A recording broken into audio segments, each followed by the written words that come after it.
everyone, welcome you all to Bioskul. This is Gayatri. So in today's session, we are going to talking about cardiac output. We will see how to calculate cardiac output, its definition, and what are the factors that affect the cardiac output. In the last session, we have discussed cardiac cycle, where we focused on arterial and ventricular pressure, ventricular and arterial pressure, whether the AV valves or atrioventricular valves they open or closed. Similarly, semilunar valves, are they opened or they are closed, and what type of heart sounds are produced, and what type of wave formed in electrocardiogram in each phase of cardiac cycle. If you missed that video, you will get the link in the description box down below and suggested video above. Please have a look on that video too.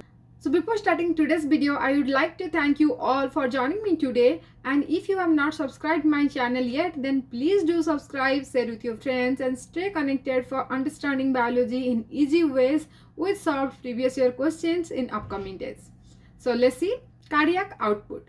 What is the cardiac output? Cardiac output we can calculate by multiplying stroke volume with heart rate. Okay, cardiac output is equal to stroke volume, that is SB, multiplied by heart rate, that is HR. So the now question is, what is stroke volume? Stroke volume is that amount of blood that is ejected from ventricles per beat, that is the stroke volume. And what is heart rate? Heart rate is the number of beats per minute. So we can write it as like this: ml per beat is the stroke volume. So what amount of blood that is ejected per beat is known as stroke volume, and number of beats per minute is known as heart rate. So what will be the unit of cardiac output?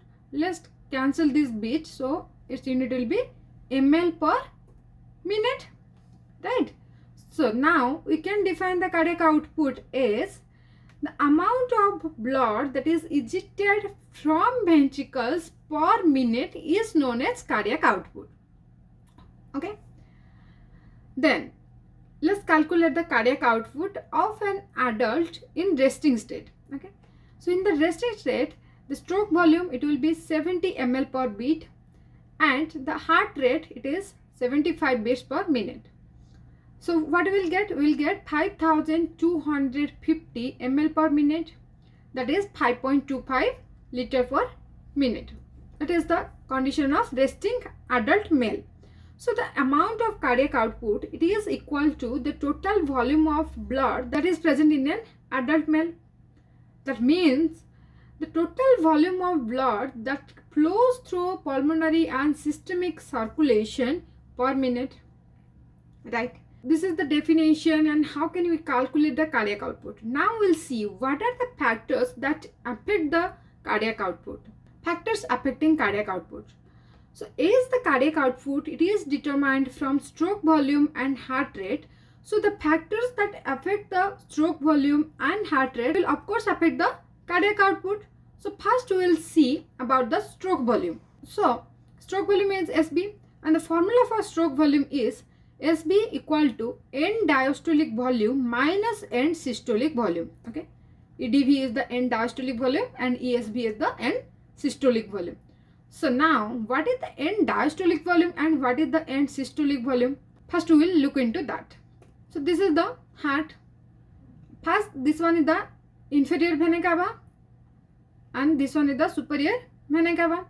So through the inferior vena cava and superior vena cava, the deoxygenated blood, it will enter into right atrium.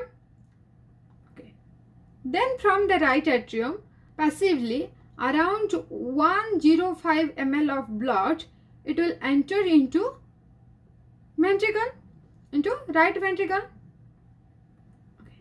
Similarly, through pulmonary veins, blood it enter into left atrium. Then from the left atrium, the blood it will enter into left ventricle. Okay, so first 80% of blood that flows from atrium to the ventricle passively. In the next step, when the atrium it get contracted, okay, then the rest amount of blood, that rest 20% blood, that is about 25 ml of blood that flows into ventricles. So now the ventricle has 130 ml of blood in total, right? It has 130 ml of blood. So the amount of blood that present in the ventricle before ventricle's contraction, okay, that is known as end diastolic volume, which is 130 ml. Now we'll see what is end systolic volume. So now the bloods, they are present inside the ventricle. In the ventricular ejection phase of cardiac cycle, so the blood from the ventricle, it will eject out. So what do you think? All the total amount of bloods, they are ejected out, or few amount of blood that left inside the ventricle? Yes, some amount of blood that will left inside the ventricle. See here the ventricles, they are filled with blood, but after the ventricular ejection, some amount of blood that is left in the ventricle, and that amount of blood is known as end systolic volume. Okay, end systolic volume, and end systolic volume, it is 60 ml. It is 60 ml. So now we can calculate the value of stroke volume. End diastolic volume is 130 and end systolic volume is 60 ml. So what will be the stroke volume? Stroke volume is 70 ml, right? It is stroke volume is 70 ml per beat. It is unit is ml per beat. That means the amount of blood that is ejected from the ventricles per beat is known as stroke volume. And stroke volume, it is calculated from end diastolic volume and end systolic volume. So now we'll see what are the factors that affects the stroke volume. Stroke volume, it is affected by the three factors, or you can say that stroke volume, it depends on the three factors. The first one is preload, second one is contractility, and third one is afterload. So we'll go into deep one by one. First we will see preload. What is preload? Preload means that when the blood that enters into ventricle from the atrium, so what will happen? The ventricle, it will filled with blood and it is relaxed in the state. As the blood, it enters into the ventricle, so the ventricular wall, it will get stretched. So we can say that preload is the stretch. Is the blood that enters into the ventricle, so what will happen to the end diastolic volume? It will increase or it will decrease? Of course, end diastolic volume, it will increase. Okay, end diastolic volume is now increased. So the factors that increase the end diastolic volume, that of course, or that in turn increase the preload. Okay, that increase the preload. See, I have told you before that end diastolic volume means the volume of blood that present in the ventricle before its contraction. Okay. So what are the factors that increase the end diastolic volume? The first factor is venous return. What is venous return? So first I would like to tell you that the veins, they have the valves. Veins has valves, but they have the very low pressure. Okay. And veins, they are attached with the muscles, cardiac muscles. Okay. So when these cardiac muscles, they contract, then the veins which is attached to it, it will squeeze. As it is squeezed, then the blood which is present inside it, it will ooze out and enter into right atrium. Thereby from right atrium to the ventricles, so it will increase the end diastolic volume. Okay. Another factor is the respiration. So during the breathing time, what happens? So let's consider this one is the diaphragm. So during the breathing time, abdominal pressure, it increases. Okay, abdominal pressure, I am writing it as ABP, abdominal pressure, it increases. And the thoracic volume, it increases. As the thoracic volume increases, so the thoracic pressure, it will decrease. Thoracic pressure, TP. Okay, I am writing it as TP. So the thoracic pressure, it decreases. As the thoracic pressure decreases and abdominal pressure is high, so what will happen? The blood, it will move from the high pressure to the low pressure, right? It will move through this way. and the respiratory pump, and from there the blood it will enter into heart. Okay, so end diastolic volume it will increases. As the end diastolic volume will increases, then the myocardium it will stretch and the preload it will increases, right? And the next factor, that is the heart filling time. So just think, if the heart is continuously beating, that is it is pushing out the blood, so it will get a less time to fill up with the blood, but that is very dangerous. Okay, so if the heart filling time is less, so what that means, end diastolic volume is, heart filling time is less, then end diastolic volume it will be also decrease. As end diastolic volume decreases, or the volume of blood inside the heart decreases, then the preload it will decreases. Similar and other way, if the heart filling time is more, then more blood will enter into the blood, thereby it will increase the end diastolic volume, and the stretch of the heart or the preload will increase. So what is the relation between the preload and stroke volume? It is directly proportional. Okay, so if the preload it increases, then the stroke volume it will also increase. Okay, then another factor, let's consider the myocardial infarction. In myocardial infarction, the cardiac muscles they are replaced by fibrous tissue. So as they are replaced by the fibrous tissue have very low contractility. Okay, so the preload it will decrease, and the stroke volume also. So it decrease the preload. Okay, hope now you get a clear idea about how preload it affects the stroke volume rate. Now we will see contractility. Contractility means the contraction of heart muscles. So the contraction of heart muscle it is affected by which factors? Of course by the nervous system. So the sympathetic nervous system.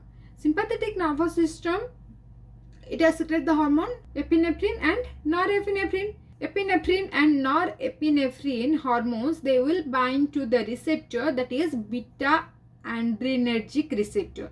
It is present in the cardiac cells on the myocyte. Then when this hormone they bind to their receptor, then that cause the influx of calcium ion inside the cell. As the calcium ion it will move into the cell, then that increase the contractility. So let's think about the parasympathetic nervous system. Parasympathetic nervous system it releases the hormone, that is the acetylcholine, and the acetylcholine it bind to the muscarinic receptor or M2 receptor.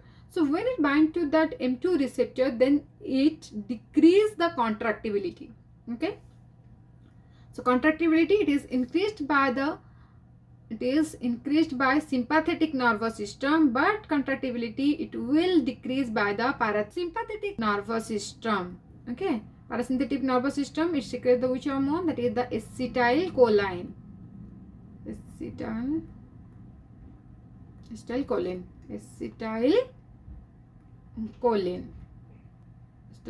and its receptor it is M2 receptor, right? M2 receptor.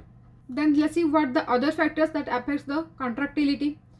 Thyroid hormones, like the T3 and T4 hormones, like that of the steroid hormones, the thyroid hormones have the receptor present in the nucleus. Okay, let's think this one is the myocardiocyte and this one is the nucleus. So the thyroid hormone it enters and it binds to the receptor, it binds to the hormone, it binds to its and the hormone it binds to its receptor in the nucleus. So when is the gene it expressed, that cause the expression of more beta adrenergic receptor on the cell. As the more beta adrenergic receptor it will express on the cell, then it will bind to the epinephrine and norepinephrine. So as it bind to the epinephrine and norepinephrine, that will cause the influx of which ion? That is the calcium ion. So as the calcium ion it enters into the cell, then that will cause the contraction. The next one is the ions. So in the ions, like sodium ions and the potassium ion, if their concentration increases, then that decrease the contractility. So that's why I marked it as in red color. Okay, but calcium concentration if increases, then it increase the contractility. Okay. Okay. If the sodium and potassium concentration increases, then contractility decreases. But if the concentration of calcium increases, then contractility it increases. So besides all these factors, contractility is also affected by some drugs like digitalis, dopamine and atropine. These hormones, they increase the contractility or the contraction of heart muscles. Like we can say that digitalis, it inhibit the sodium potassium ATPase. It is the inhibitor of sodium potassium ATPase, and it causes the influx of calcium ion into the cell, and that increase the contractility of heart muscles. Whereas some calcium channel blockers, they decrease the contractility of heart muscles.